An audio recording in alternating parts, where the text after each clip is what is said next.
Praise the lord.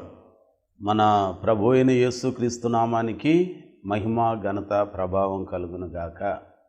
ప్రభునందు మికిలి ప్రియమైన విమోచన స్వరం ఆధ్యాత్మిక కార్యక్రమాన్ని వీక్షిస్తున్న దేవుని జనాంగమైన మీ అందరికీ, మీ కుటుంబాలకి ప్రభు పేరిట శుభాభివందనాలు తెలియజేస్తూ ఉన్నాం.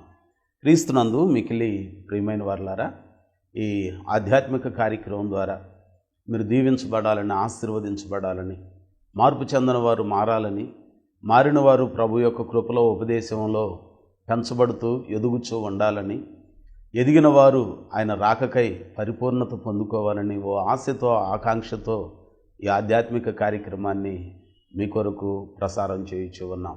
క్రీస్తునందు మికిలి ప్రియమైన వారలారా, పరిశుద్ధ గ్రంథంలో నుండి మనందరికీ సుపరిచయమైన ఒక మాట, శ్రేష్టమైన మాట మీ ముందు ఉంచాలని నేను ఆశిస్తున్నాను. యెషయా గ్రంథం 64వ అధ్యాయము 8వ వచనంలో ఈ మాట ఉన్నది. యెహోవా, నీవే మాకు తండ్రివి, మేము జగటమన్ను, నీవు మాకు కుమ్మరివాడవు, మేమందరము నీ చేతి పని అయి ఉన్నాము. దేవుని వాక్యంలో మనం జ్ఞాపకం చేసుకుంటే దైవజనుని ద్వారా దేవుని మాట పలకబడుచు అన్నది. ఇందులో వ్రాయబడిన మాట భక్తుడు జ్ఞాపకం చేస్తూ అంటున్నాడు, యెహోవా, నీవే మాకు దేవుడవు, నీవే మాకు తండ్రివి, మేమందరం నీ చేతిలో జిగటమన్నయ్య ఉన్నాము, నీవు మాకు కుమ్మరివాడవు. దేవుని సన్నిధిలో ఈ లోకంలో బ్రతుకుచున్న మన బ్రతుకుని మనం ఓసారి జ్ఞాపకం చేసుకుంటేనండి, మన జీవితాలు ఎలాంటివి? ఏదో మనం ఒక 70 సంవత్సరాలు 80 సంవత్సరాలు బ్రతుకుతున్నాంలే, నా ఆయుష్ చాలా బలమైందిలే, నేను అన్ని విధాల మంచి ఫిట్నెస్ కలిగి ఉన్నానులే అని అనుకుంటున్నాం. మన జీవం ఏ పాటిదండి? ఇంతలో కనిపించే అంతలో మాయమయ్యే ఆవిరి వంటిది. మరణం అనేది వయస్సుతో తారతమ్యం లేకుండా చిన్నవారిని తీసుకొని వెళ్ళిపోతుంది, వృద్ధులను తీసుకొని వెళ్ళిపోతుంది, నడిప్రాయం కలిగిన వాళ్ళని కూడా తీసుకొని వెళ్ళిపోతుంది. మరణం ఎప్పుడు వస్తుందో, ఎవరికి వస్తుందో, ఏ వయసులో వారికి వస్తుందో మనకెవరికి తెలియదు. జీవ మరణములు సజీవుడైన దేవుని అధీనంలో ఉన్నవి అని జ్ఞాపకం చేయబడుతుంది. ప్రియులారా, మనం జ్ఞాపకం చేసుకుంటే ఇక్కడ మనకు తెలియచేయబడుతున్న మాట, మానవులమైన మనం అందరము జిగటమన్నుతో జ్ఞాపకం చేస్తూ పోలుస్తూ ఉన్నాడు. ఆ పరమ తండ్రి మనకి కుమ్మరివానిగా జ్ఞాపకానికి తీసుకురాబడుతున్నాడు. మనమందరం ఎలాంటి వారమై ఉన్నామనంటే జిగటమన్ను. ఆది కాలంలో దేవుడైన యెహోవా యావత్ సృష్టిని నిర్మించిన తర్వాత తన నోటి మాట చేత ఆయన కొనసాగించిన తర్వాత ఆ సృష్టి అంతటిని ఏలటానికి, పాలించటానికి, ఆ సృష్టిలో ఉన్న మాధుర్యాన్ని అనుభవించటానికి ఆయన చేసిన పని ఏంటో తెలుసండి? తన పోలికలో, తన స్వరూపములో నరుని నిర్మించదమనుకొని నేలమంటిని తీసుకొని మొదటి మానవునిగా ఆదామును నిర్మించాడు. ఆదాములో నుండి అవ్వమ్మను నిర్మించాడు. అంటే మానవులమై ఉన్న మన యొక్క ఉద్భవించిన పరిస్థితులు ఎక్కడి నుంచి అనంటే జగటం మట్టి, నేల మంటి, మన్నుతో చేయబడిన వాళ్ళం. ఈ శరీరం ఎర్రగా ఉన్నా, నల్లగా ఉన్నా, తెల్లగా ఉన్నా, ఎలాంటి పరిస్థితులలో ఉన్నా ఈ శరీరం మంటి అండి, మట్టిలో నుండి తీయబడిందండి. అందుకనే భక్తుడు జ్ఞాపకం చేస్తూ అంటాడు, ఓ సందర్భంలో సజీవుడైన దేవుడండి ప్రవక్త అయిన ఇర్మియాను పలకరించి ఆయనతో మాట్లాడుతున్నాడు. ఇర్మియా, చిత్తమనైనా చెప్పునాయనా అన్నాడు, నీవు లేచి కుమ్మరివాని ఇంటికి వెళ్ళు అన్నాడు. అయ్యా, అక్కడికి వెళ్ళి నేనేం చేయాలి? నేను చెప్తున్నాను కదా, నీవు అక్కడికి వెళితే నేను నీకు కొన్ని విషయాలు బోధపడేటట్లు చేస్తా అన్నాడు. వెళ్ళిన తర్వాత అక్కడ నిల్చున్నాడు. నిల్చున్న తర్వాత ఆ ఇర్మియా గ్రంథం 18వ అధ్యాయము 1వ వచనం నుండి 6 వచనాల వరకు చదువుకుంటే ఇర్మియా భక్తుడు జ్ఞాపకం చేస్తూ అంటాడు, ఆ నరపుత్రుడా, నువ్వేం కనపడుతుంది? నువ్వేమన్నా చూచావని అయ్యా, ఉదయాన్నే కుమ్మరాయన లేచాడయ్యా, సారిపోయిన ఒక జగటం అంటే ముద్దను పెట్టాడయ్యా, ఆ ముద్దతో ఓ ఆకారాన్ని చేశాడు, ఓ కొండను చేశాడు. ఆ కొండను చేసిన తర్వాత ఆ పచ్చి కొండను అలాగును తీసుకొని ప్రక్కన ఎండబెడదాము, అవసరమైన దానికి తయారయ్యేటట్లుగా ఆరబెట్టి దానికి కావలసిన అంగులన్నీ దిద్దుదాము అనుకున్నాడు. కానీ ఈలోగా చేతిలోనే అది విడిపోయింది, చేతిలోనే పాడైపోయింది, చేతిలోనే పగిలిపోయిందయ్యా. పగిలిపోయిన తర్వాత ఏం చేశాడు? వీధిలో పడేశాడా? త్రోవ వెంబడి పడేశాడా? లేకపోతే ఇంకెక్కడన్నా కాని స్థలంలో ఆ ముండ్ల తోపల్లో కానీ ఎక్కడన్నా పడేశాడా అని అంటే పడవేయలేదు. ఏం చేశాడు అనంటే ఆ పగిలిపోయిన దాన్ని తీసి మరలా ఆ మంటి ముద్దలో కలిపి సారిపైన పెట్టి ఇంకొక పాత్రని తనకు యుక్తమైన రీతిలో ఒక పాత్రను చేసి సిద్ధంగా ఉంచాడు. ప్రియులారా, వాక్యంలో మనం చూస్తే మానవులమైన మనమేండి, నువ్వు ఎలాంటి వాడవైనా, ఏ పరిస్థితుల్లో ఉన్నవాడవైనా, ఉన్నదానవైనా, పేదవాడివో గొప్పవాడివో, ఉన్నతమైన స్థితిలో ఉన్నోడివో అదో హీన స్థితిలో ఉన్నవాడవో ఉన్నదానవో, ఎవరివైనా సరే మనం మంటి పాత్రలవేండి, మనం మంటి కొండతో పోల్చబడ్డామేండి. ఈ కొండలలో రకాలు ఏంటనంటే, మొదటిది మనం చూస్తూ ఉంటే పాడైన కొండ, కుమ్మరాయన చేతిలో పాడైన కొండ సారిపైన పెట్టాడుగా, ఓ మంచి ఆకారాన్ని చేశాడుగా, తన ఆలోచన సరళి ప్రకారం చేస్తే తీర సిద్ధమైన తర్వాత చేతిలోనికి తీసుకునేటప్పుడు పగిలిపోయింది, దాని రూపు కోల్పోయింది, దాని సౌందర్యం కోల్పోయింది, దానికున్న చక్కదనాన్ని కోల్పోయింది.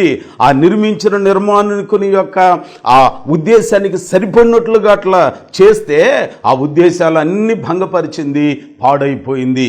పాడైపోయిన కొండ. ఈరోజున దేవుని వాక్యం మనతో మాట్లాడుతుంది. నీవు నేను మంటితో పోల్చబడ్డామండి, మనం మంటి పాత్రలమండి, మనమందరం కొండలమండి. కానీ ఈ కొండలలో అనేక రకాలు ఉన్నాయి. మొదటి కొండ పాడైన కొండ. ఏ విషయంలో పాడైపోయింది అనంటే, రోమీయులకు రాసిన పత్రిక 3వ అధ్యాయము 23వ వచనంలో మనం జ్ఞాపకం చేసుకుంటే, ఏ భేదమును లేదు, మనుషులందరూ పాపం చేసి దేవుడు అనుగ్రహించి మహిమను పొందలేకపోతున్నారు అని అంటాడు. దేవుడు మనల్ని యోగ్యులనుగానే చేశాడు, మంచివారినిగానే చేశాడు, పరిశుద్ధులుగానే చేశాడు. కానీ మానవులు వివిధమైన తంత్రములు కల్పించుకొని దేవుని ఎదుట పాడైపోయిన వారిగా ఉన్నారు. అందుకనే ప్రసంగి గ్రంథంలో 7వ అధ్యాయంలో 29వ వచనంలో అంటాడు, దేవుడు ప్రతి వారిని మంచివారినిగానే చేశాడండి, కానీ మానవులు వివిధమైన తంత్రములను కల్పించుకొని చేజేతులా పాడు చేసుకున్నారు. ఆదికాండం 6వ అధ్యాయములో 11, 12 వచనాలలో చూస్తే, దేవుడైన యెహోవా యావత్ సృష్టిని నిర్మించాక, నరుని చేశాక, నోవాహు దినాలలో ఓసారి భూమి మీదికి తొంగి చూచాడు. తాను చేసిన మానవులు ఎలాగున్నారో, తాను చేసిన మానవుల యొక్క స్థితిగతులు తాను ఆశించిన రీతిగా ఉన్నాయా అని చెప్పి ఒక్కసారి ముచ్చటపడి తొంగి చూస్తే ఆయనకు తారసపడిన విషయం అందులో జ్ఞాపకం చేస్తూ అంటాడు, భూలోకము దేవుని సన్నిధిని చెడిపోయి ఉండెను, నరులందరూ చెడిపోయి ఉండెను, మానవాళి చెడిపోయి ఉండెను అని అంటున్నాడు. ఎంత విచారకరం. ప్రియా దేవుని జనాంగమా, ఈ కొండ మానవులమైన మన జీవితమేండి. ఆయన పరమ కుమ్మరండి. దేవుడైన యెహోవా ఆది కాలములో సృష్టి యావత్తును నిర్మించాక అందున్న మాధుర్యాన్ని అనుభవించటానికి ఆదామును ఒక మంచి కొండగా చేశాడండి. చేజేతుల ఆజ్ఞను అతిక్రమించి ఆ కొండ పాడైపోయింది, దేవుని మహిమకు దూరం అయిపోయింది, దేవునితో సహవాసాన్ని కోల్పోయింది. దైవ జనాంగమా, ఇదిగో ఈ శ్రేష్టమైన తరుణాన మన జీవితాలు ఎట్లాగునుంటున్నాయి, మన బ్రతుకులు ఎట్లాగునుంటున్నాయి. నువ్వు కొండవు కదా, నీ జీవితం దేవుని చేత నిర్మించబడిన ఒక కొండ కదా. ఇప్పుడు పరమ కుమ్మరికి నీవు నేను సరిపడినట్లుగా ఉంటున్నామా? ఆదాముకు వలె పాడైన కొండగా ఉన్నామా? వివిధమైన తంత్రములు కల్పించుకొని పాడైపోయిన వారిగా ఉన్నామా? ఆ ఏదెను తోటలో ఆదామును దేవుడు నిర్మించితే పాడైపోయిన కొండగా మారిపోతే మరలా ఆయన ఎదుటికి పిలిచి ఆయన జంతువును వధించి రక్త ప్రోక్షణ ద్వారా పరిహారం చేసి ఆ జంతువు యొక్క చర్మాన్ని ఒలిచి వారికి చొక్కాయిలు కుట్టించి బయటికి పంపించి మరలా ఆశీర్వదించాడు. ఎంత ప్రేమ కలిగిన వాడండి. మానవులమైన మనమందరం 2023 సంవత్సరాల క్రితం చెదిరిపోయి పాడైన పరిస్థితులలో సజీవుడైన దేవునికి ఆ సహవాసానికి ఎడమై దూరమైన పరిస్థితులలో కడగా వెలివేయబడినట్లుగా ఉన్న మన జీవితాలు పాపం చేత పాడై ఉండగా, అవిధేయత చేత పాడై ఉండగా, తుచ్చమైన ఆలోచనల చేత పాడై ఉండగా, మన ప్రభు అయిన యేసుక్రీస్తు వారి యొక్క రక్త ప్రోక్షణ ద్వారా, ఆయన జనన మరణ పునరుద్ధానాల ద్వారా మనకు ఒక భాగ్యాన్ని ఇచ్చాడండి, ప్రాయశ్చిత్తం చేశాడండి. పాడైన మనల్ని ఆయన బాగు చేయటానికి దారి చూపించాడండి. దేవుని ప్రజలారా, ఇదిగో ఈ సమయంలో ఈ మాటలు ఆలకిస్తున్న నీవు పాడైన కొండలాగానే ఉంటే పరలోక రాజ్యంలో చోటు దొరకదు. పాడైన కొండలాగానే ఉంటే ఈ శరీరం మట్టిలో నుంచి వచ్చింది కాబట్టి మట్టికి మట్టిగా మారిపోద్ది. కానీ దేవుడు తన యొక్క ఆత్మను మనకు పంచి ఇచ్చాడు. దేవునికి మరణం లేదు, ఆయన పెట్టిన ఆత్మకు కూడా మరణం అనేది లేదు. ఈ ఆత్మ ఉంటే నిత్యం పరలోక రాజ్యంలోనన్నా ఉండాలి, నిరంతరం నరకపు అగ్నిగుండంలోనన్నా ఉండాలి. ఇప్పుడు ఆ పరలోక రాజ్యంలో నీ ఆత్మ చోటు చేసుకోవాలనంటే ఈ భూమి మీద ఉండగానే, ఇలాంటి ఉపదేశం మనకు వినబడుతుండగానే యేసుక్రీస్తు వారిని స్వరక్షకునిగా అంగీకరించి మన పాపాలను మనం ఒప్పుకొని విడిచిపెట్టి పాపక్షమాపణ నిమిత్తం మనం బాప్తిస్మమును పొంది పాడైన మన కొండలను బాగుపరుచుకోవాలి. అలాగున పాడైన కొండలు కలిగిన వారిగా ఎవరైనా ఉంటే, మార్పు చెందిన వారిగా ఇంకెవరైనా ఉంటే, మందిరానికి వెళ్లకుండా, వాక్యాన్ని వినకుండా, సువార్తకు చోటు ఇవ్వకుండా, పాపాలను ఒప్పుకొని విడిచిపెట్టకుండా, బాప్తీసానికి సిద్ధం కాని వాళ్ళు ఎవరైనా ఉంటే, ఇదిగో ఈ తరుణంలో మనమందరం మార్పు చెంది బాప్తిస్మం ద్వారా బాగుపడిన కొండలుగా మార్చబడుదుముగాక. ఒకటి పాడైన కొండ. రెండవ కొండ ఇంకొకటి ఏంటో తెలుసా? ఓ సందర్భంలో మన పితరుడు భక్తుడైన దావీదు గారు ఓ పాట పాడుతూ ఆ 31వ కీర్తనలో 12వ చరణంలో ఓ మాటని ఆయన జ్ఞాపకం చేస్తూ అంటాడు. మా జీవితాలు ఈ లోకంలో ఎలాగునున్నాయి అనే విషయం గురించి భక్తుడైన దావీదు, మన పితరుడు దావీదు గారు మాట్లాడుతూ అంటున్నాడు, అయ్యా మేము నీ సన్నిధిలో ఓటి కొండల వలె ఉన్నాము. ఒకటి పాడైన కొండ, రెండవది ఓటి కొండ. మారు మనసు పొందాం, బాప్తిస్మం పొందిన మనం సంఘంలో చేర్చబడి మంచిగా బాగుపడిన కొండలాగా ఉన్నావు. అందును బట్టి దేవునికి స్తోత్రం కలుగును గాక. బాగుపడిన నీవు సంఘంలో స్థిరపడాలి, సంఘంలో బలపడాలి, ఉపదేశంలో అలాగున పాతుకుపోయి ఆయన ప్రేమలో కృపలో ఎదుగుచు పెంపారుచు వర్ధిల్లుతూ ఉండటం అనేది దేవుని చిత్తం. అలాగున ఉంటూ కొన్ని కొండలు ఏమవుతున్నాయనంటే, పాడైపోయి బాగుపడ్డ తర్వాత కొన్ని కొండలు ఓడిపోతున్నాయి, ఓటి కొండలలాగా ఉంటున్నాయి. ఓటి కొండ యొక్క పరిస్థితి ఎట్లాగుంటుందో తెలుసండి. అప్పుడప్పుడు మనం చూస్తాం, ఈ రోజుల్లోనంటే బిందెలు, వాటర్ క్యాన్లు, డిఫరెంట్ స్టైల్స్ వచ్చేసినాయి. కానీ మేము పిల్లలుగా ఉన్నప్పుడు మా కొండలను గురించి తెలుసండి. మట్టి కొండలను బాగా ఎరుగుదనండి నేను. ఆ మట్టి కొండల యొక్క పరిస్థితి ఎట్లాగున ఉంటుందని అంటే, కొండ పైకి అంతా బాగుంటుందండి. ఉదయాన్నే ఆ బావి దగ్గరకో పంపు దగ్గరకో తీసుకెళ్ళి కొండ అంచులు మట్టుకు నింపి తీసుకొచ్చి ఆ వంటగదిలో ఎక్కడన్నా ఒక చోట పెడతాం. పెట్టిన కాసేపటికి ఓ గంటకో కొద్దిసేపటికో అమ్మో ఆ వంటగదిలోనికి అమ్మగారు ఎవరో ఒకళ్ళు వెళ్ళి వంట చేస్తూ ఆ కొండలో నీళ్లు ముంచుదామని చూసేసరికి కాస్తంత వెలితి కనపడిద్ది. వెలితి కనపడగానే వెంటనే నీళ్లు పట్టిన ఆ పిల్లల్ని అడుగుతుంది, ఏమా ఉదయం కొండ నిండా నీళ్లు పట్టలేదా అన్నానంటే పిల్లలని చెప్తాము, లేదమ్మా అంచులు మట్టుకు నింపామమ్మా, అక్కడుండి కాస్త వెళుతూ ఉంటే అంచులు మట్టుకు నిండిపోయేటట్టు పోసాం మమ్మీ అని చెప్తారు. అరే మరి ఏమైంది? వెలితైపోయిందే, ఎక్కడికి వెళ్ళిపోయినాయి నీళ్లు? ఎవరన్నా ముంచారా మీలో? ఎవరు ముంచలేదు. ఎటు వెళ్ళిపోయినాయి నీళ్లు మరి అనంటే, అవి ఎవరో ముంచలా, కానీ నీటి మట్టం తరిగిపోయింది. అంచుల మట్టుకు ఉన్న నీటి మట్టం దిగజారిపోయింది, నీటి మట్టం తరిగిపోయింది. ఏమైపోయింది అనంటే, మనుషులు కనపడకుండానే ఎక్కడో కాస్త చిట్లు పోయి ఉంటుంది, ఎక్కడో ఓడిపోయి ఉంటుంది.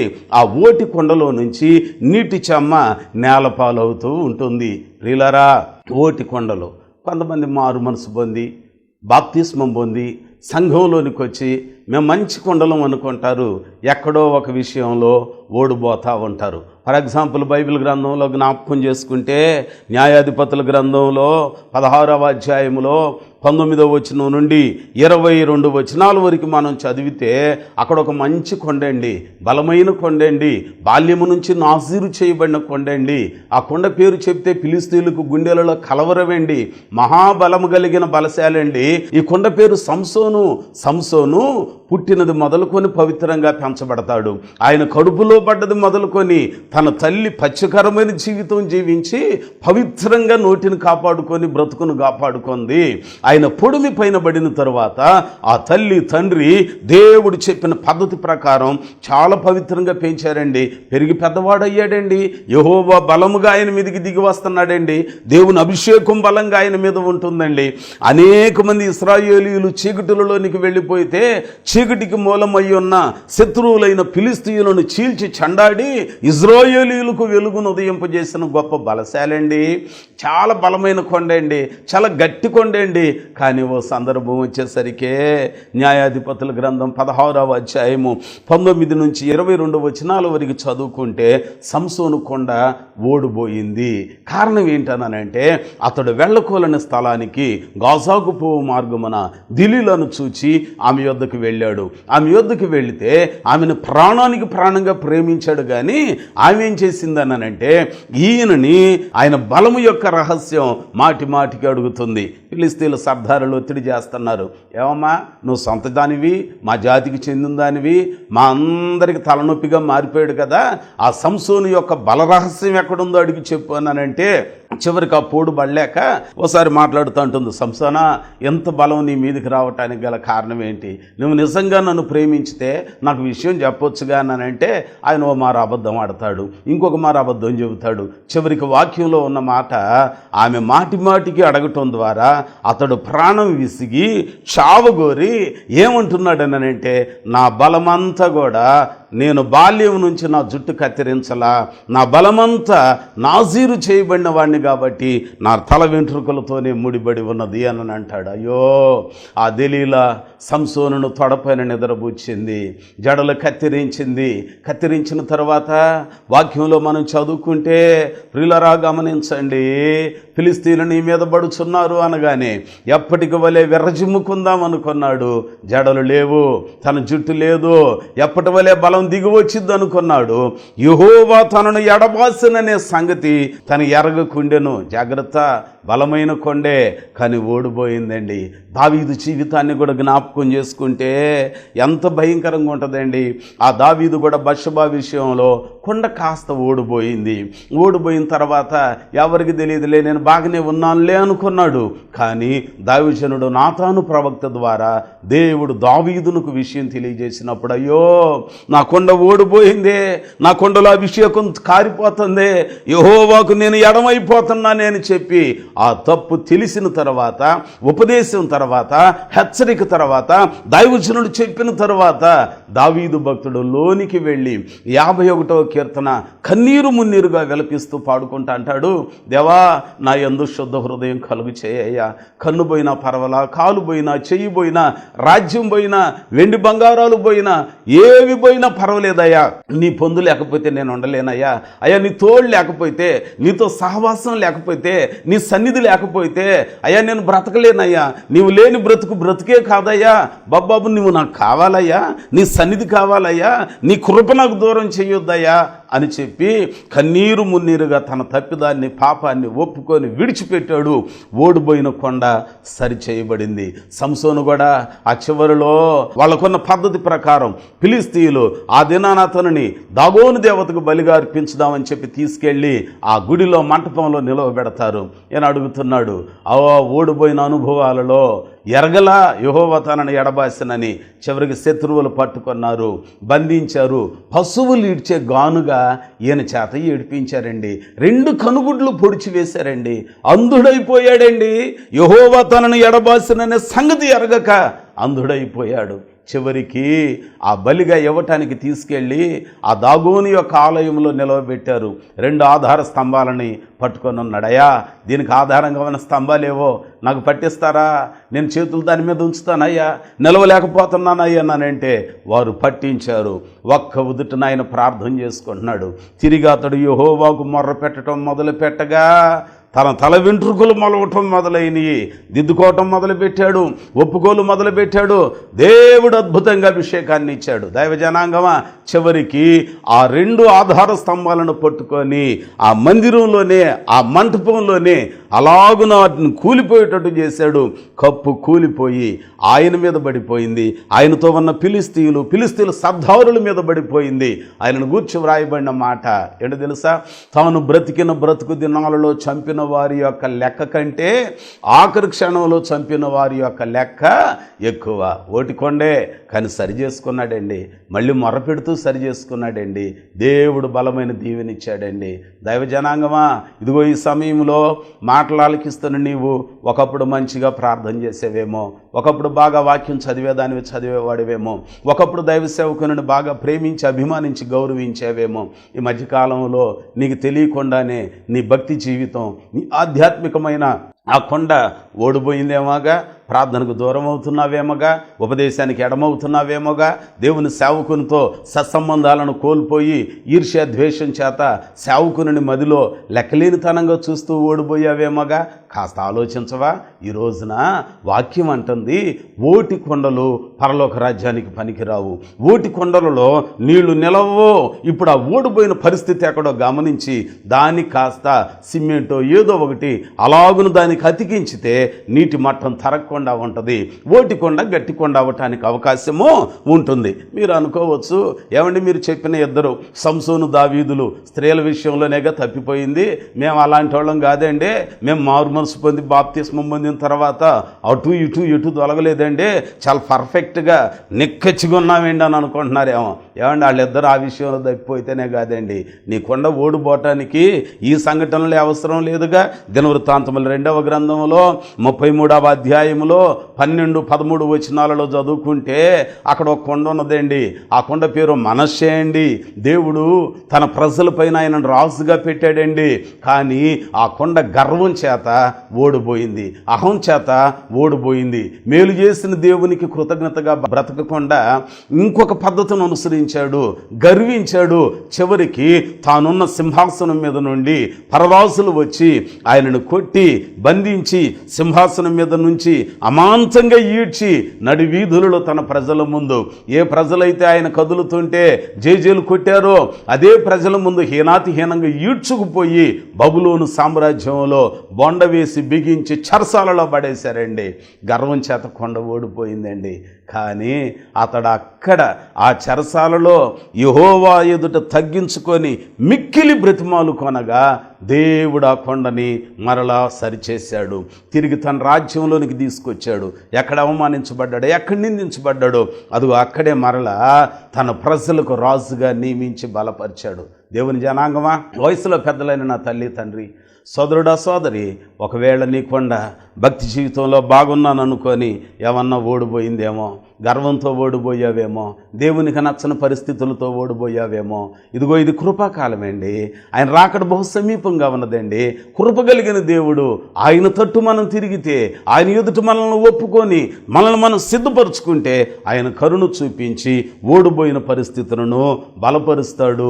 నీటి మట్టం తరిగిపోకుండా, కృపాభిషేకం పోకుండా ఓటి కొండలని పగడ్బందీగా ఆయన బలమైన కొండలుగా, మంచి కొండలుగా ఆయన చేస్తాడు. ఆ తర్వాత 3వ కొండ ఇంకొక కొండ అండి. ఏ కొండ అది 3వది అని అంటే, వాక్యంలో మనం చూస్తే రాజుల 2వ గ్రంథం 4వ అధ్యాయంలో 40వ వచనంలో మనం జ్ఞాపకం చేసుకుంటే, దైవజనుడై ఉన్న ఎలీషా దినాలలో వేద పాఠశాల, ప్రవక్తల శిష్యులు కూడుకునే తర్పీదు పొందే ఆ స్థలం, అక్కడికి వచ్చాడు దైవజనుడు ఎలీషా గారు. అక్కడికి వచ్చి వాళ్ళతో మాట్లాడుతూ అంటున్నాడు, ఇదిగో మనం తినున్నట్లుగా కూర వంట చేయమని చెప్పాడు. మొత్తానికి వెళ్ళారు శిష్యులు, కూరాకులు కోసుకొచ్చారు. వారిలో ఒకడు గుణమెరగకనే ఆ వెర్రి ద్రాక్షలను తీగను చూచి ఆకులు ఒన్నిండా కోసుకొచ్చి కూర కొండలో పెట్టాడు. కూర అంతా అయిపోయింది. వెంటనే ఇప్పుడు వడ్డించమనగానే వడ్డిస్తున్నారు. వడ్డిస్తూ ఉంటే జరిగిన కార్యం ఏంటన్నానంటే, మొత్తానికి ఎవడో ఒకడు ఆతురంగా ముందు మొక్క కొరికి రుచి చూచి అన్నాడు, దైవజనుడా కొండలో విషం ఉన్నది. మొదటి కొండ పాడైన కొండ, 2వ కొండ ఓటి కొండ, 3వ కొండ విషపు కొండ. దైవజనుడా కొండలో విషం ఉన్నదని కేకలు వేయగానే వెంటనే దైవజనుడు వచ్చి ఆ కొండ మూత తీయించి చూచి ఆ కూర కొండ దగ్గర నిలుచొని నా యొద్దకు పిండి ముద్ద తీసుకురమ్మన్నాడు. ఆ ముద్దను తీసుకొచ్చి ఆయనకి ఇచ్చినప్పుడండి ఆ పిండి ముద్ద దానిలో కలిపి ఇప్పుడు వడ్డించండి అనగానే అందులో ఏ జబ్బు కనబడకపోయాను అని మనం చూస్తాం. దేవుని జనాంగమా, విషపు కొండ అంటే సంఘంలోనికి వచ్చాక, సహవాసంలోనికి వచ్చాక మన బ్రతుకనే, మన జీవితం అనే ఈ కొండలో విషం ఉండకూడదండి, విషం ఉండకూడదు. విషపు కొండ దేవుని వాక్యంలో సమూయేలు గ్రంథం 1వ గ్రంథం 18వ అధ్యాయం 9వ వచనం చూస్తే వాక్యంలో జ్ఞాపకం చేస్తూ అంటాడు, 6 మూరల జానుడున్న గొల్యాతును కొట్టి చంపిన దావీదుకు 10,000 కొలది, రాజైన సౌలుకు 1,000 కొలదని చెప్పగానే వెంటనే అక్కడున్న ఆ పరిస్థితులలో నాటి నుండి సౌలు దావీదును విషపు చూపు చూడటం మొదలుపెట్టాడంట. ఎదుటోళ్ళను పొగిడితే ఓర్చుకోలేనిది విషపు కొండ. ఎదుటోళ్ళు బాగా పాడారు బ్రదర్ అనంటే ప్రక్కనోళ్ళు ఓర్చుకోకపోతే విషపు కొండ. ఫలానా బాగా ప్రార్థన చేస్తుందండి అనంటే మేము చేస్తాములే అని నీ అంతరంగంలో ఉంటే నువ్వు విషపు కొండవేగా. ఈరోజు నీ పరిస్థితి ఎట్లాగనున్నది? ఎదుటివాని మేలు కోరుకునే వారిగా ఉంటే దేవుడు మనల్ని దీవిస్తాడు, ఆశీర్వదిస్తాడు. సౌలు విషపు కొండలాగా మారిపోయాడు. చివరికి సౌలు కుటుంబం నానాటికి నీరసిల్లెను, దావీదు కుటుంబం అంతకంతకు వర్ధిల్లెను. లాస్ట్ అండ్ ఫైనల్ ఇంకొక కొండ మీకు జ్ఞాపకం చేసి నేను ముగిస్తాను. ఆదికాండం 24వ అధ్యాయంలో 15 నుంచి 20 వచనాలలో చూస్తే అక్కడ అబ్రహాము ఇంటికి కోడలను తీసుకురావటానికి వెళ్ళిన ఎలియాజరు ఉన్నాడు. ఎలియాజరు గారు మొత్తానికి ఆ ఒంటరిని తీసుకొని వెళ్ళి అక్కడికి వెళ్ళి అక్కడ నిల్చొని, అమ్మా బావి దగ్గర చాలామంది కన్యకలు ఉన్నారు. చూడటానికి ముక్కు మోకం ఆ నడక కాలిపాటు అన్నీ అందంగా కనపడుతున్నాయి, మంచిగా సౌందర్యంగా కనపడుతున్నారు. కానీ తన యజమానికి సరిపడిన ఆ కుటుంబాన్ని కోడలకు వచ్చే అమ్మాయి సరిపడిన అమ్మాయి ఎవరని వెతుకుచూ చూస్తూ తన మదిలో అనుకున్నాడు, నేను దప్పికేస్తుందని దాహం తీర్చమని అడిగినప్పుడు ఎవరైతే నాకు దప్పిక తీరుస్తారో ఆ అమ్మాయి ఆతిథ్య గుణం కలిగిన అమ్మాయి, ఆ అమ్మాయే ఆతిథ్య గుణం కలిగిన నా యజమానుడైన అబ్రామునకు కోడలు, ఆ ఇంటిలో ఉన్న ఇస్సాకునకు భార్య అవుతుందని అనుకొని ఆయన అడుగుతున్నాడంట. అమ్మా దప్పికేస్తాం తల్లి, కాస్తంత మంచినీళ్ళు పోయరా అన్నానంటే చాలామంది ఆ బావి దగ్గరికి వెళ్ళి బావిలో నీళ్లు ముంచుకొని మరల పై కష్టపడి ఎక్కి వస్తా ఈయన అడుగుతుంటే కొంతమంది చూడనట్టు వెళ్ళిపోతున్నారు, ఇంకొంతమంది విననట్టుగా వెళ్ళిపోతున్నారు, ఇంకొంతమంది చూచి కూడా పోయకుండా ఉరిమి చూసి వెళ్ళిపోయే వాళ్ళు ఉన్నారు. కానీ రిబకా అనే చక్కను దున్నదే ఆమెట తన కొండను భుజం మీద నుండి దించుకొని ఆయనకు దప్పిక తీర్చి మరలా అంటుంది, ఈ ఒంటిలో కూడా నీళ్లు పెడతానని పెట్టిందంట. ఎంత మంచి కొండండి. సంఘంలోనికి వచ్చాక మనం సేవకులకు సేద తీర్చేటట్లు ఉండాలండి. నువ్వు ఉంటున్నావా? దేవుని బిడ్డలారా దయచేసి గమనించండి. కృపాకాలమేండి, కడవరి దినాలండి. తుచ్చమైన దానిని మూటగట్టుకొని నరక పగిన గుండానికి పాత్రలం అవటం కన్నా దేవుని కోసం ఉపచారం చేసి పరలోక రాజ్యంలో చోటు చేసుకుందామండి. వాక్యంలో మనం చూస్తే లూకా సువార్త 8వ అధ్యాయంలో యోహన్న, సుసన్న, 7 దయ్యాలు వదిలించుకున్న మగ్దలేనే ఊరికి చెందిన మరియా వీరందరూ తమకు కలిగిన ఆస్తి చేత దేవుని రాజ్య వ్యాప్తికి ఉపచారము చేసిరి. గనురాలైన షూనేమీరాలు ఎలీషాకు ఇల్లు కట్టించి దేవుని రాజ్యానికి ఉపయోగపడిన కొండండి. సారేపతిలో ఉన్న విధవరాలు కరువు కాలములో ఏలియా భక్తుని పోషించి ఆమె బిడ్డ పోషింపబడి పరిచర్యకు ఉపయోగపడిన వారండి. ఓ దేవుని జనాంగమా, ఈ చివరి దినాలలో మన కొండ సంఘంలోనికి వచ్చాక ఎక్కడ ఓడిపోయిందో బాగు చేసుకోవాలి. బాగు చేసుకున్న మనం ఎదుటోళ్ళ మేలు చూచి ఈర్ష్య పడకుండా, మనసులో కుళ్ళు కుతంత్రాలు పెట్టుకోకుండా మంచి స్వస్థ బుద్ధి కలిగిన వారిగా ఉండాలి, కల్మషం లేని వారిగా ఉండాలి, ఇంకొకరిని ప్రోత్సాహపరిచే వారిగా మనం ఉండాలి, విషము లేని కొండగా ఉండాలి. అలాగునుంటూ సంఘంలో దేవుని పనికి ఉపయోగపడే వారిగా ఉండాలి, సేవకు ఉపయోగపడే వారిగా ఉండాలి, పరిచర్యకు ఉపయోగపడే వారిగా ఉండాలి, మందిరంలో పరిచర్య చేయాలి, సేవకుని స్వార్థ వ్యాపకానికి నీకున్న దానిలో నుంచి ఇచ్చి ఉపయోగపడే వారిగా నీవు ఉండాలండి. అలాగు నువ్వు ఉంటే అప్పుడు మనం మంచి కొండలుగా ఉండి ఆయన రాజ్యంలో చోటు చేసుకుంటాం. ఆ రీతిగా మనం చోటు చేసుకోవటానికి ఈ మాటలు ప్రభు కృప చేత మన వినికిడిలో ఫలించునుగాక. ఆమేన్. ప్రార్థన చేసుకుందాం. పరిశుద్ధుడా, ప్రేమ కలిగిన మా తండ్రి, జాలి కలిగిన మహోన్నతుడా, నీకు వందనాలయ్యా. ఇది మీరు ఇచ్చిన శ్రేష్టమైన మాటల కొరకు వందనాలు. పాపముతో పాడైన కొండలు మారు మనసు బాప్తిస్మం ద్వారా సంఘంలో చేర్చబడి బాగుపడటానికి సహాయం చేయండి. సంఘంలో ఉండి ఏ విషయాలలో ఓడిపోయారో ఉపదేశం ద్వారా సరిచేసుకొని స్థిరపరచబడటానికి సహాయం చేయండి. సంఘంలో ఈర్ష్య ద్వేషాలతో ఉన్న అనుభవాలు కలిగిన విషపు కొండలు ఏమైనా ఉంటే వాటిని మీ వాక్యం ద్వారా, మీ ఉపదేశం ద్వారా శుద్ధమైనవిగా చేసుకోవటానికి కృప చూపి మీ రాకడకై సిద్ధపడటానికి, మాకున్న దాంతో మీ సేవకు ఉపయోగపడటానికి శ్రేష్టమైన కొండలుగా ఉండటానికి కృప చూపమని యేసు నామమున ప్రార్థన చేయించున్నాను తండ్రి. ఆమేన్. మన పరమ తండ్రి అయ్యున్న దేవుని ప్రేమ, కుమారుడు నిజరక్షకుడయ్యున్న క్రీస్తు యేసు వారి యొక్క కృపా కనికరం, పరిశుద్ధాత్మ దేవుని యొక్క అన్యోన్యమైన నిత్య సన్నిధితోడు సహవాసం సమృద్ధిగా మనకెల్లరికి తోడయండి ప్రభు కృపలో వరిదెల్ల చేయునుగాక. ఆమెన్. ఆమెన్.